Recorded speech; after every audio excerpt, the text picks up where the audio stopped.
کھانے کو ضائع نہیں کرنا. کچھ لوگ دیکھتے ہیں کوئی چیز کہتے ہیں اچھا پھینکو اس کو پرے. کھجور لیں گے اس کے اندر وہ چھوٹی چھوٹی لگ جاتی ہے نا سسری سی, تو کہتے ہیں نہیں یہ نہیں کھانی, پھینک دو پھینک دو پھینک دو. یہ اسراف ہے. نبی صلی اللہ علیہ وسلم کی سنت کیا ہے؟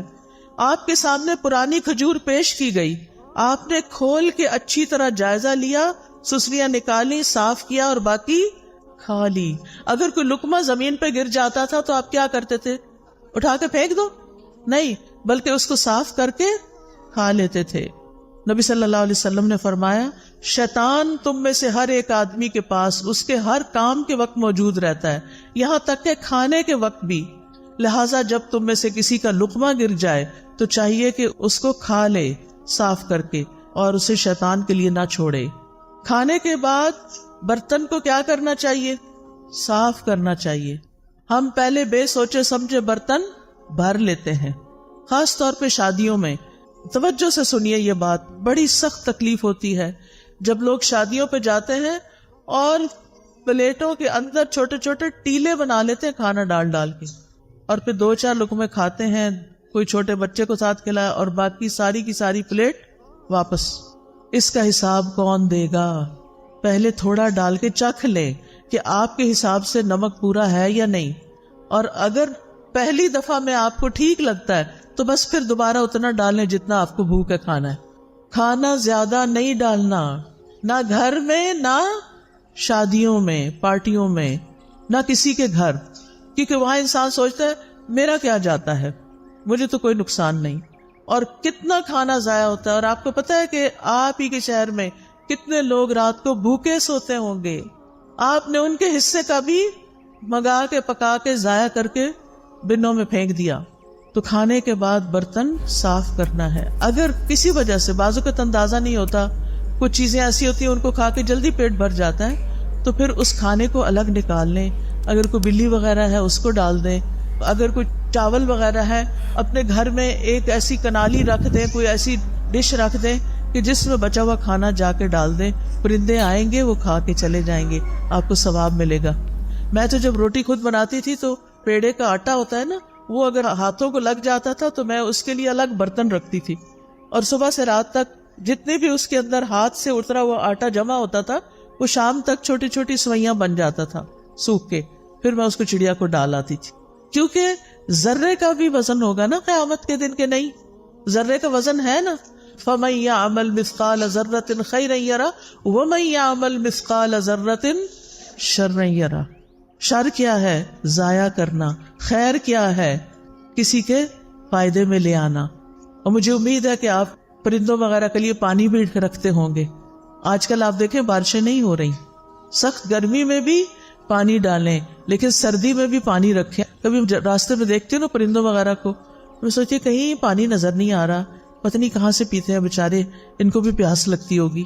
تو آج کل بھی کچھ نہ کچھ پانی, یعنی برتن بنا چھوڑے گھر میں. اگر آپ کو چھوٹا سا بھی گھر ہے, کھڑکی کے باہر بھی چھوٹی سی جگہ ہے, تو وہاں ایک چھوٹی سی کوئی چیز لگا دیں, لیکن اپنے ساتھ دوسروں کا بھی خیال رکھیں. پھر اسی طرح صحت کو فائدہ دینے والی غذا کھائیں, اور وہ چیزیں چھوڑ دیں جو صحت کو نقصان دیتی ہیں.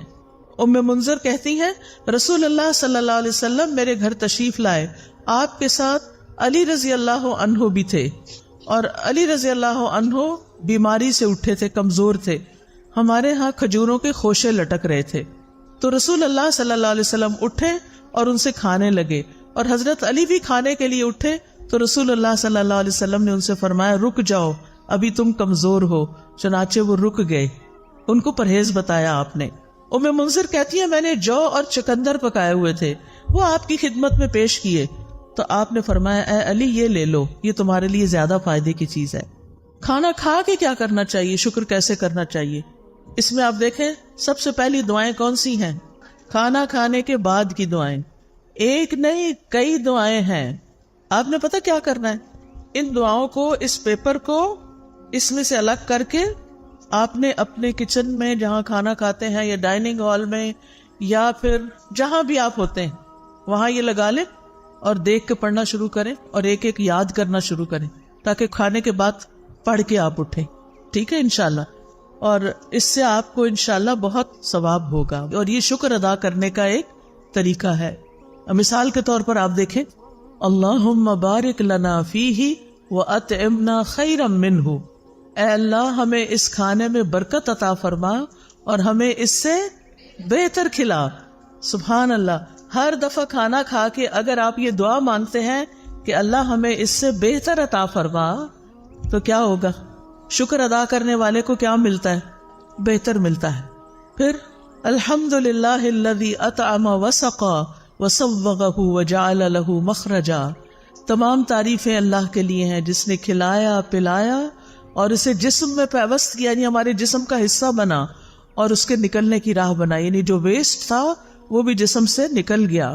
اور اسی طرح باقی دعائیں بھی ہیں. میں نے یہ دعائیں اپنے کچن میں لگائی ہوئی ہیں اور الحمدللہ پڑھنے میں بہت آسانی ہوتی ہے. پھر اس کے بعد کھانے پینے میں اسراف سے بچنا ہے. یہ بڑا اہم سبق ہے. اللہ سبحانہ وتعالیٰ فرماتے ہیں, یا بنی آدم خذوا زینتکم عند کل مسجد وکلوا واشربوا ولا تسرفوا انہ لا یحب المسرفین.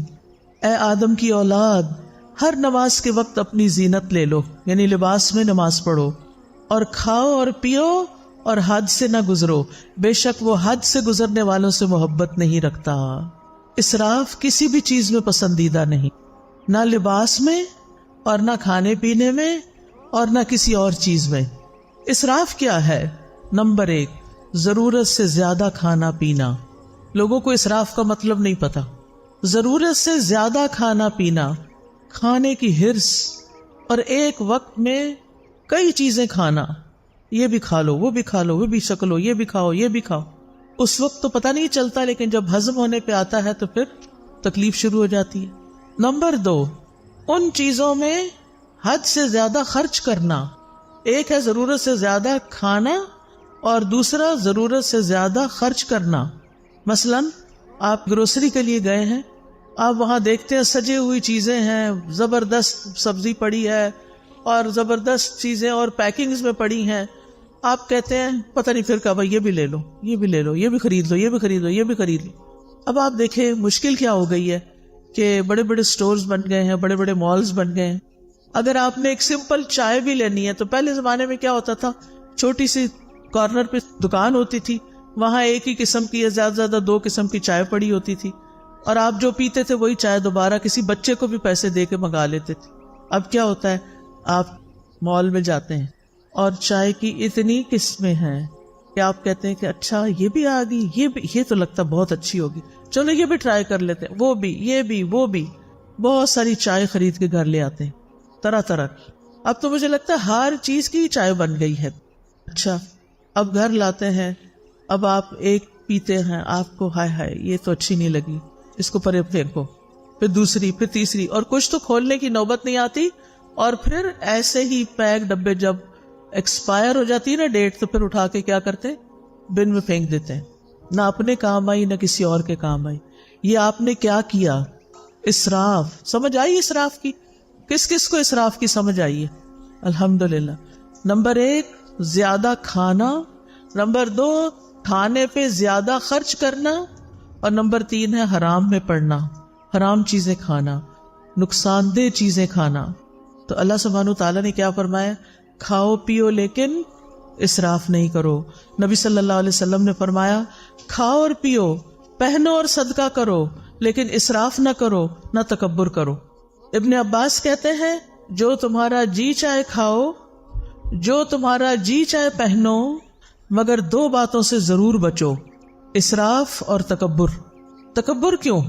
کیونکہ عام طور پر لوگ اپنا آپ دکھانے کے لیے, اپنے آپ کو بڑا ظاہر کرنے کے لیے قیمتی سے قیمتی, مہنگے سے مہنگے کپڑے پہنتے ہیں اور قیمتی سے قیمتی چیزیں خرید کے رکھ لیتے ہیں, صرف دکھاوے کے لیے, استعمال کچھ بھی نہیں کرتے. تو پھر کیا کہا ابن عباس نے, یعنی اللہ کی نعمتیں کس لیے بنی ہیں, کس لیے اگائی ہیں اللہ نے, کس لیے پیدا کی؟ ہمارے لیے. کلوا مما رزقناکم, یعنی جو ہم نے تمہارے لیے تمہیں رزق دیا اس میں سے کھاؤ, جو آپ کی حیثیت ہے, استطاعت ہے, وقت ہے, کھاؤ, لیکن کیا نہ کرو, اسراف نہ کرو. اور پہننا بھی جو تمہیں پسند ہے, اللہ تعالیٰ نے جو طریقے بتائے ہیں پہننے کے, ننگے نہیں ہونا, چست کپڑے نہیں پہننے, سی تھرو کپڑے نہیں پہننے, اور اسراف نہیں کرنا.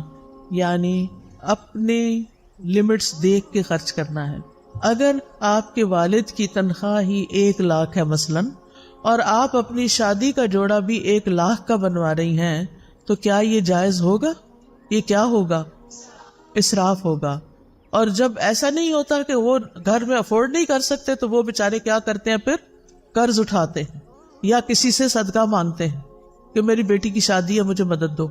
اور بیٹی صاحبہ ایک دفعہ وہ جوڑا پہننے کے بعد دوبارہ کبھی نہیں پہنتی، اور سنبھال کے رکھتی ہیں، کسی اور کو بھی نہیں دیتی. کیا اس جوڑے کا حساب ہوگا؟ کیا اس کے بارے میں پوچھ ہوگی؟ اور تکبر کیا ہے کہ ایسا کپڑا پہنوں جو کسی نے نہ پہنا ہو، تاکہ میں سب سے بڑی، الگ، زیادہ خوبصورت نظر آؤں.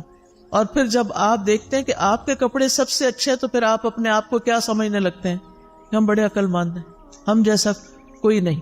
یہ چیز بھی اللہ تعالیٰ کو پسند نہیں. نبی صلی اللہ علیہ وسلم جب اپنے صحابہ میں بیٹھے ہوتے تھے تو کوئی پہچان نہیں سکتا تھا جو باہر سے آتا تھا. آپ ایسے ڈریسز نہیں پہنتے تھے کہ جس سے آپ بہت دوسروں کے مقابلے میں نمایاں ہوں. اس آیت کے بارے میں طبیب کہتے ہیں کہ اس میں پوری طب شامل ہو گئی. یعنی کھانا پینا ہے لیکن اسراف نہیں کرنا، تو آپ بیماری نہیں ہوں گے. پھر اسی طرح یہ کہ کھانا پینا زندگی کا مقصد نہ ہو، اعتدال کے ساتھ بقدر ضرورت کھایا جائے. نبی صلی اللہ علیہ وسلم نے بدترین امتیوں کی کچھ خصوصیات بتائی ہیں. ہم سب اپنے بارے میں غور کریں کہ کہیں وہ ہم تو نہیں. بدترین امتی کون ہے؟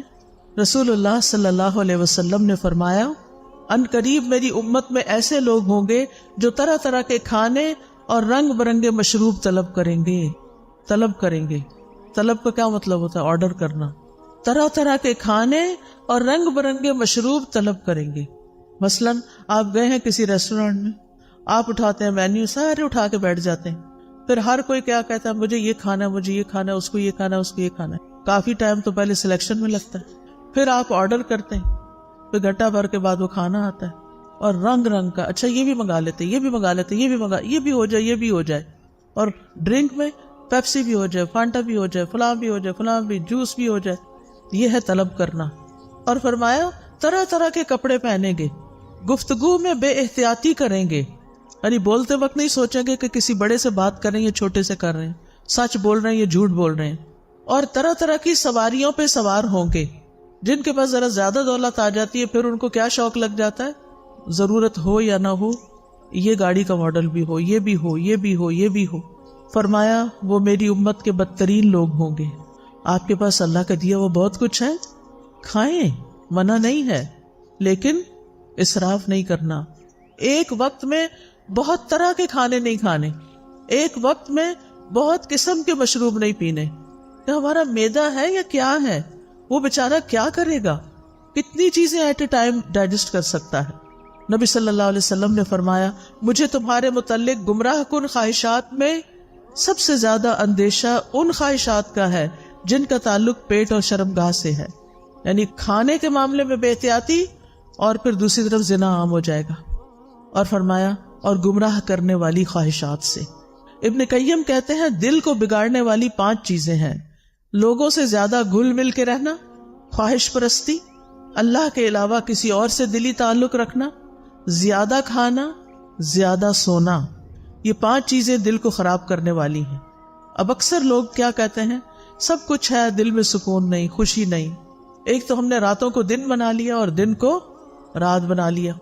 راتوں کو دیر تک کھانے آرڈر ہوتے رہتے ہیں، اور پھر وہ کھانے کے بعد ہنسی مذاق، گپ شپ، ادھر ادھر کے کوئی ویڈیو دیکھ رہا ہے، کوئی فلمیں دیکھ رہا ہے، کوئی کچھ کر رہا ہے. اور پھر جب آدھی رات گزر جاتی ہے پھر سوتے ہیں، اور پھر سونے میں فجر کی نماز چلی جاتی ہے. ایسی زندگیوں میں کیا برکت ہوگی، کیا رونق ہوگی، ایسے دلوں میں کیا اطمینان ہوگا؟ چاہے آپ نے 100 طرح کے اچھے اچھے کھانے کھائے ہوں، آپ کا دل خوش نہیں ہو سکتا. اس کے لیے آپ کو واپس قرآن و سنت کی طرف لوٹنا ہوگا. ابو سلمان دارانی کہتے ہیں جو زیادہ کھاتا ہے اس پہ 6 آفتیں آتی ہیں.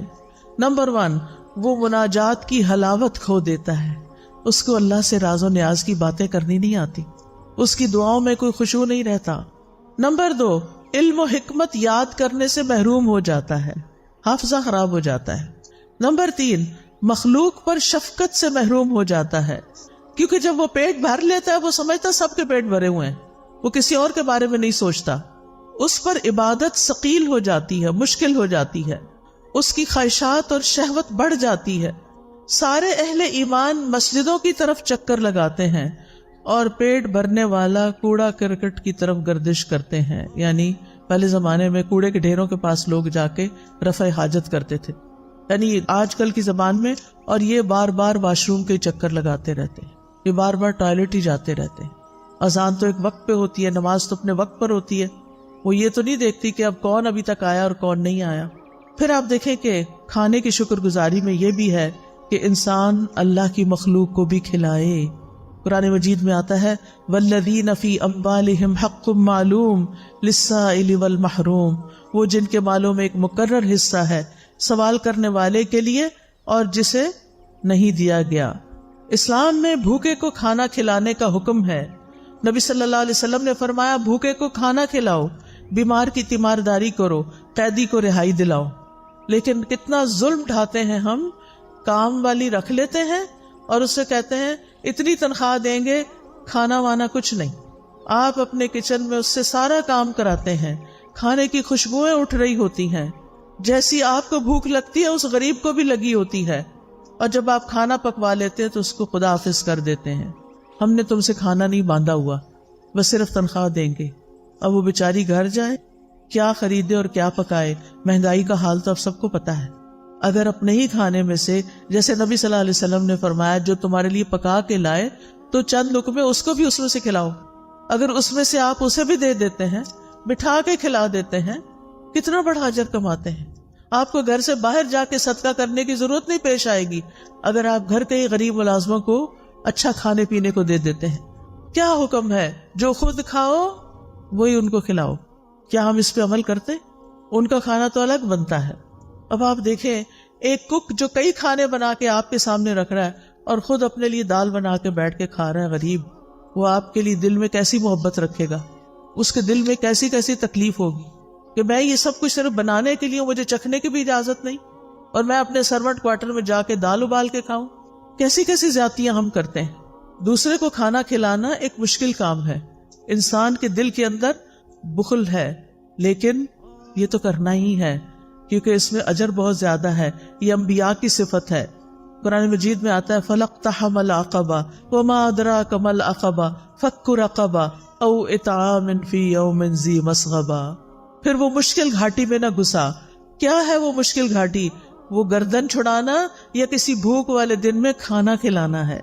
آج کل سردیاں ہیں نا، سردیوں میں بھوک زیادہ لگتی ہے، لیکن اس میں انسان کہتا ہے پھر میرا کیا بنے گا جو اس کو بھی کھلایا بیچ میں سے، تو لہذا سارا اپنے لیے رکھ لو۔ یہ مشکل کام ہے کھلانا، لیکن جس کو اللہ توفیق دے اس کے لیے بڑا ہی حلاوت والا کام ہے، اس کو کھلا کے زیادہ مزہ آتا ہے۔ جب حضرت ابراہیم کے پاس فرشتے آئے تو انہوں نے کیا کیا؟ یہ نہیں پوچھا کہاں سے آئے ہو، اجنبی لوگ، لیکن چلے گئے اور کھانا لے کر آئے۔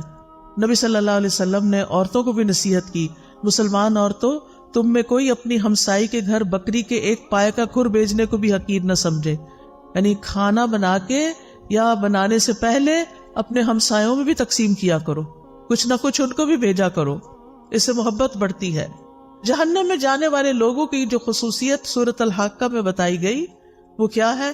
انہ کان لا یؤمن باللہ العظیم ولا یحض علی طعام المسکین، کہ وہ اللہ بڑے عظمت والے پر ایمان نہیں رکھتا تھا اور نہ مسکین کو کھانا کھلانے کی ترغیب دیتا تھا۔ یعنی صرف خود کھلانا بھی کافی نہیں، اوروں کو بھی ترغیب دلانی ہے کہ وہ بھی کھلایا کرے۔ نبی صلی اللہ علیہ وسلم نے کیا حکم دیا تھا اپنے صحابہ کو کہ کھانے میں کیا کریں؟ پانی زیادہ ڈال لیں، شوربہ بنا لیں اور ہمسایوں کو یاد رکھیں۔ ابو درداء رضی اللہ عنہ اپنی بیوی کو مساکین کی وجہ سے زیادہ شوربہ بنانے کی ترغیب دیتے، اور لیٹلی آپ دیکھیں کہ ہم لوگوں کے کھانے کا سٹائل کیا ہو گیا ہے، شوربے والے کھانے تو غائب ہوتے جا رہے ہیں۔ اب ہم سب کی پسند کیا ہے؟ فرائیڈ یا روسٹ یا بنا ہوا کھانا، بس، جو معدے پہ ہضم کرنا بھی بڑا مشکل ہے۔ نہ ہم نے خود اپنے لیے فائدے کا کام کیا اور نہ دوسروں کو فائدہ پہنچایا۔ وہ کہتے تھے ہم نے ایمان لا کے آدھی زنجیر اتار پھینکی ہے، یعنی جہنم میں جانے والی، کیونکہ اس میں آتا نا کہ وہ کہا جائے گا کہ اس کو جہنم میں جکڑو زنجیروں میں، کیا ہم باقی بھی نہ اتار دیں، یعنی کھانا کھلا کے؟ پھر اسی طرح آپ دیکھیں بہت سے سلف صالحین اپنی افطاری کے کھانے میں دوسروں کو ساتھ کھلاتے تھے. عبداللہ بن عمر، داؤد طائی، مالک بن دینار اور احمد بن حنبل انہی لوگوں میں سے تھے. ابن عمر یتیموں اور مسکینوں کے ساتھ بیٹھ کے افطار کرتے. اگر انہیں یہ علم ہو جاتا کہ انہوں نے مساکین اور یتیموں کو نہیں کھلایا تو وہ افطاری کے وقت کھانا نہیں پھر کھاتے تھے کہ مسکینوں کو کیوں نہیں کھلایا. اور بعض ایسے بھی تھے جیسے حسن بصری اور عبداللہ بن مبارک کہ خود بھوکے بھی رہ لیتے لیکن دوسروں کو کھلاتے، کیونکہ یہ اللہ تعالیٰ کو بڑا ہی محبوب اور پسند ہے کہ انسان دوسروں کو کھلائے. نبی صلی اللہ علیہ وسلم نے فرمایا وہ لوگ اللہ تعالیٰ کو زیادہ پیارے ہیں جو لوگوں کے لیے زیادہ فائدے مند ہیں. اللہ کے نزدیک سب سے پسندیدہ اعمال یہ ہیں کسی مسلمان کو خوش کرنا، اس سے کوئی تکلیف دور کرنا، اس کا قرضہ ادا کر دینا، اس سے بھوک کو دور کر دینا. پھر کھانا کھلانا جو ہے یہ صدقہ ہے، صرف باہر والوں کو نہیں، گھر والوں کو بھی. نبی صلی اللہ علیہ وسلم نے فرمایا تمہارا اپنے آپ کو کھلانا بھی صدقہ ہے، تمہارا اپنے بیٹے کو کھلانا بھی صدقہ ہے، تمہارا اپنی بیوی کو کھلانا بھی تمہارے لیے صدقہ ہے، تمہارا اپنے خادم کو کھلانا بھی تمہارے لیے صدقہ ہے. یعنی اس پر اجر ملے گا.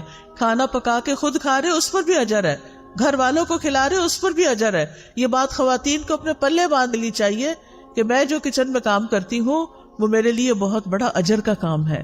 کیونکہ عام طور پہ ہم کہتے ہیں یہ کیا مصیبت ہے، میں ہی پکاتی رہوں، اس کو مصیبت نہ سمجھیں، یہ اجر کی بات ہے. پھر اسی طرح کسی کو پانی کا ایک گھونٹ پلانا بھی صدقہ ہے.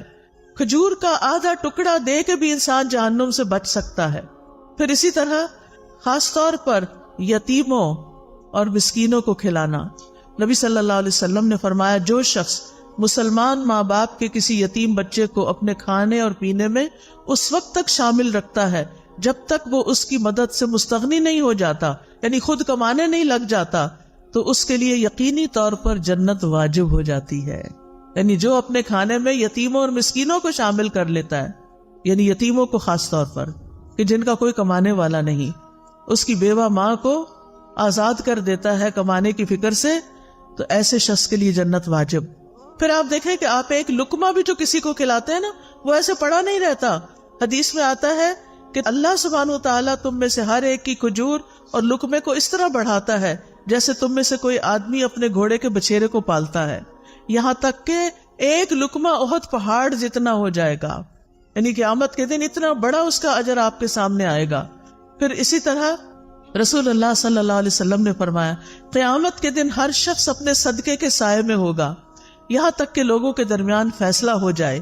یزید کہتے ہیں ابو الخیر کوئی دن ایسا نہیں جانے دیتے تھے جس میں کوئی چیز خواہ میٹھی روٹی یا پیاز یا اس طرح کی کوئی چیز صدقہ نہ کرے. جب گھر سے نکلتے تھے کچھ نہ کچھ کھانا لے کے نکلتے اور کسی نہ کسی کو کھلا دیتے تھے. ہانی بن یزید نے نبی صلی اللہ علیہ وسلم سے پوچھا مجھے کوئی ایسی چیز بتا دیں جس سے میرے لیے جنت لازم ہو جائے. آپ نے فرمایا حسن کلام اور کھانا کھلانے کو لازم پکڑو. کھانا کھلانا شروع کرو، یہ جنت لازم کر دے گا.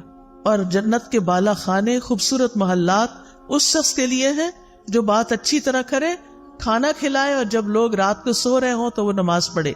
اسی طرح صرف پانی پلانے کا بھی بہت بڑا اجر ہے. نہ صرف یہ کہ انسانوں کو بلکہ جانوروں کو بھی. آپ کو یاد ہے کہ وہ ایک عورت جو ویسے بہت بری عورت تھی لیکن اس نے ایک کتے کو پانی پلایا تھا کنویں سے نکال کے، تو اس کی وجہ سے اس کی بخشش کر دی گئی تھی. پھر اسی طرح آپ دیکھیے کہ کوئی شخص اگر کسی کو ہدیے میں چاندی یا سونا دے یا مشکیزہ دے یا کسی کو دودھ پلا دے تو یہ ایسا ہے جیسے غلام کو آزاد کر دے. اب سونا چاندی دینا تو بڑا مشکل ہو گیا ہے کیونکہ بڑا ہی مہنگا ہو گیا ہے، لیکن دودھ پلایا جا سکتا ہے غلام کو. اور دودھ پلانا ایسا ہے جیسے ایک غلام آزاد کرنا. آج کل غلام بھی نہیں ہے اور خالص دودھ اگر کسی کو آپ پلاتے ہیں تو اور بڑا اجر ہے. تو ایسے معاملات میں دل کو کھلا کرنا ہے. ہم یا تو کچھ کسی کو کھلاتے نہیں یا بہت بڑی دعوت کرتے ہیں اور اس میں اسراف کرتے ہیں. اعتدال میں رہیے، جو میسر ہے جو خود کھاتے ہیں وہی کھلاتے رہیے. دوست کو، احباب کو، مہمان کو، رشتہ داروں کو، ہمسایوں کو، نوکروں کو، تو انشاءاللہ اس سے اجر ثابت ہو جائے گا. اب آخر میں ایک چھوٹا سا واقعہ سناؤں گی. ایک حدیث ہے صحیح مسلم میں، مقداد رضی اللہ عنہ کہتے ہیں کہ میں اور میرے دو ساتھی اس وقت جب سخت بھوک لگی تھی ہمیں، اور بھوک کی وجہ سے نہ ہم سن پا رہے تھے نہ ہم دیکھ پا رہے تھے، یعنی ایسے لگ رہا تھا کہ ہمیں سننے دیکھنے کی قوت ہی چلی گئی، اتنی کمزوری ہو گئی بھوک کی وجہ سے۔ ہم خود کو رسول اللہ صلی اللہ علیہ وسلم کے صحابہ پہ پیش کرتے رہے کہ ان کو بتائیں کہ ہمیں بھوک لگی ہے، لیکن کوئی ہمیں بطور مہمان قبول کرنے پہ تیار نہ ہو سکتا ان کے اپنے گھر میں کچھ نہ ہو۔ پھر ہم نبی صلی اللہ علیہ وسلم کی خدمت میں حاضر ہوئے، آپ ہمیں اپنے گھر لے گئے، وہاں 3 بکریاں تھیں۔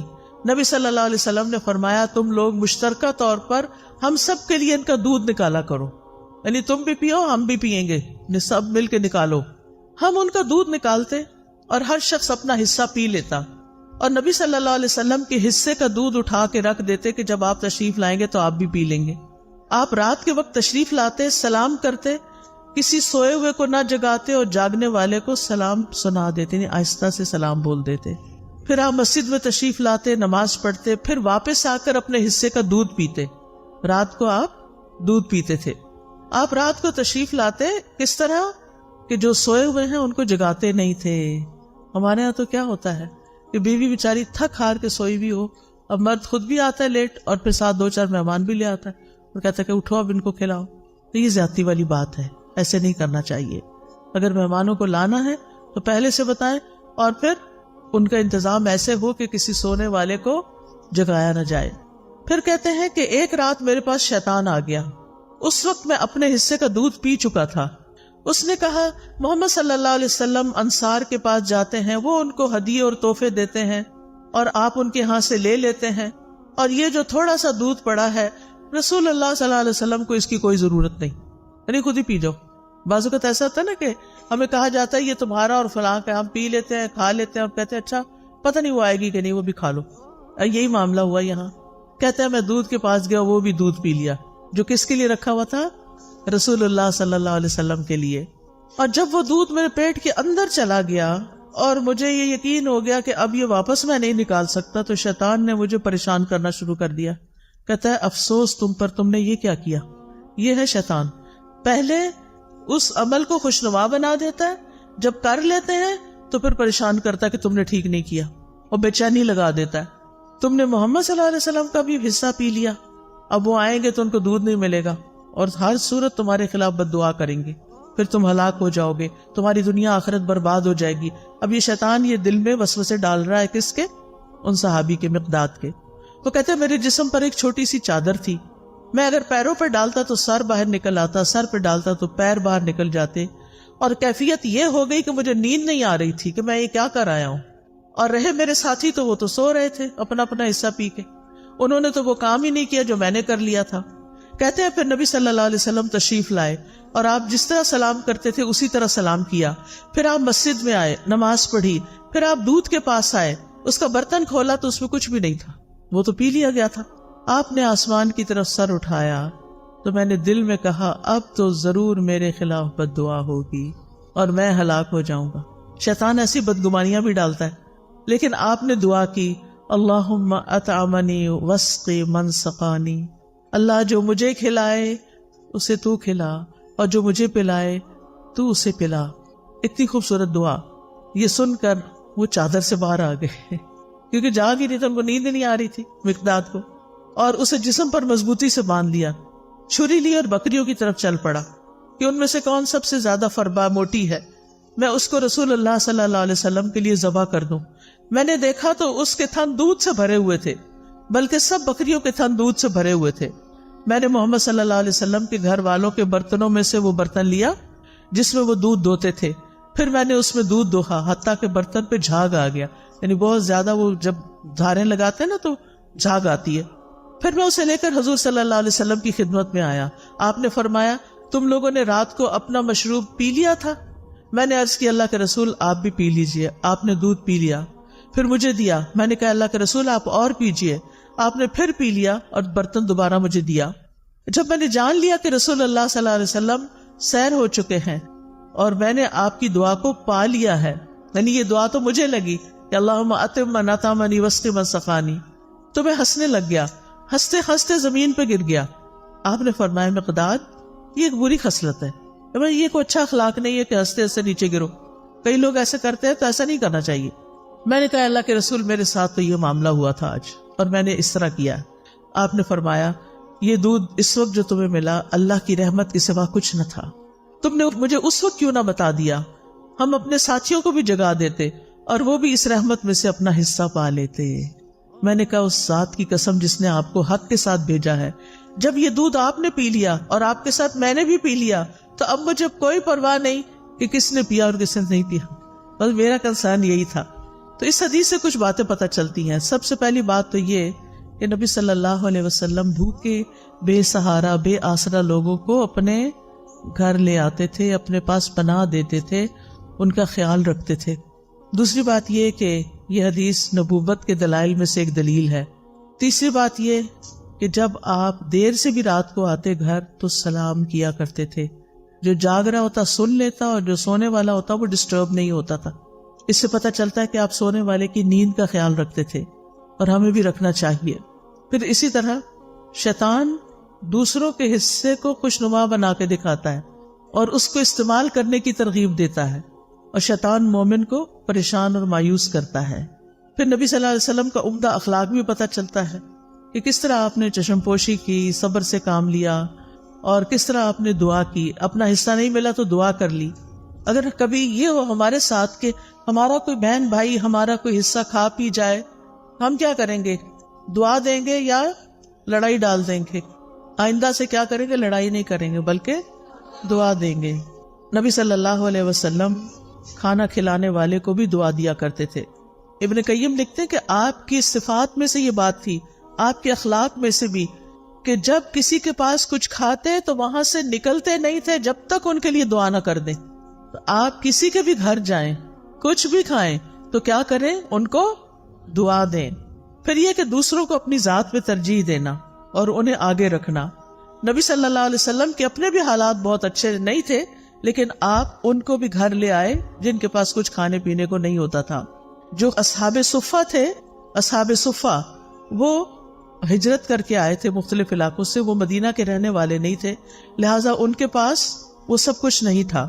پھر آپ دیکھیے کہ آخری چیز کہ کھانا کھلانے والے کو دعا دینی چاہیے اور پہلے کھانا کھا کر خود دعا اپنے لیے پڑھنی چاہیے. یہ دعائیں میں پڑھ دیتی ہوں، ساری پروننسیشن آپ سن لیں تاکہ آپ کو بعد میں پڑھنا آسان ہو. اللہم بارک لنا فیہ واطعمنا خیرا منہ. اے اللہ ہمیں اس کھانے میں برکت عطا فرما اور ہمیں اس سے بہتر کھلا. الحمدللہ الذی اطعم وسقا وسوغہ وجعل لہ مخرجا. تمام تعریفیں اللہ کے لیے ہیں جس نے کھلایا پلایا اور اسے جسم میں پیوست کیا اور اس کے نکلنے کی راہ بنائی. الحمدللہ کثیرا طیبا مبارکا فی غیر مکفی ولا مودع ولا مستغنا عنہ ربنا. سب تعریف اللہ کے لیے ہے جو پاکیزہ ہے، کثیر ہے، مبارک ہے.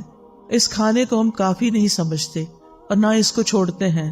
اے ہمارے رب، نہ ہم اس سے بے پرواہ ہو سکتے ہیں. یعنی یہ نہیں کہ یہ آخری دفعہ ہے اور یہی کافی ہے، یہ کافی نہیں ہے، آئندہ بھی کھانا ہے ہمیں.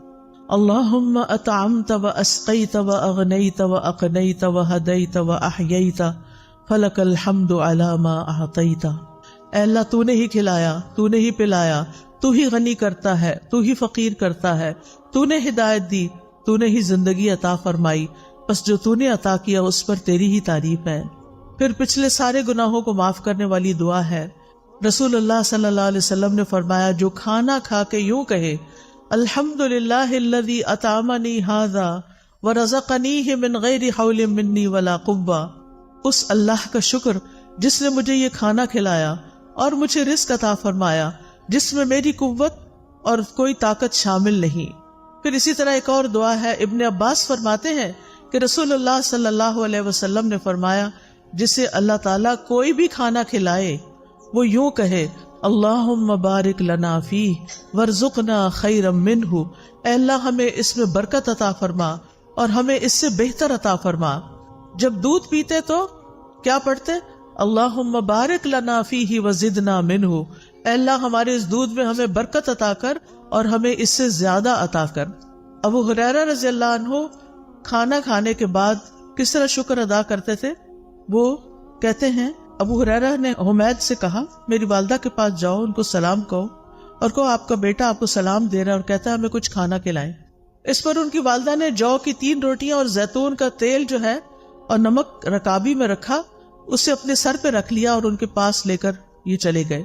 پھر جب میں نے ان لوگوں کے سامنے کھانا رکھا تو ابو ہریرہ نے کہا یہ تو بہت بڑی چیز ہے، الحمدللہ الذی اشبعنا من الخیر، سب تعریف اللہ کے لیے ہے جس نے ہمارا پیٹ روٹی سے بھرا، یعنی ہمارا کھانا 2 سیاہ رنگ یعنی کھجور اور پانی کے سوا کچھ نہ تھا، تو جب روٹی ملتی تھی تو وہ بہت بڑی نعمت سمجھتے تھے اس کو۔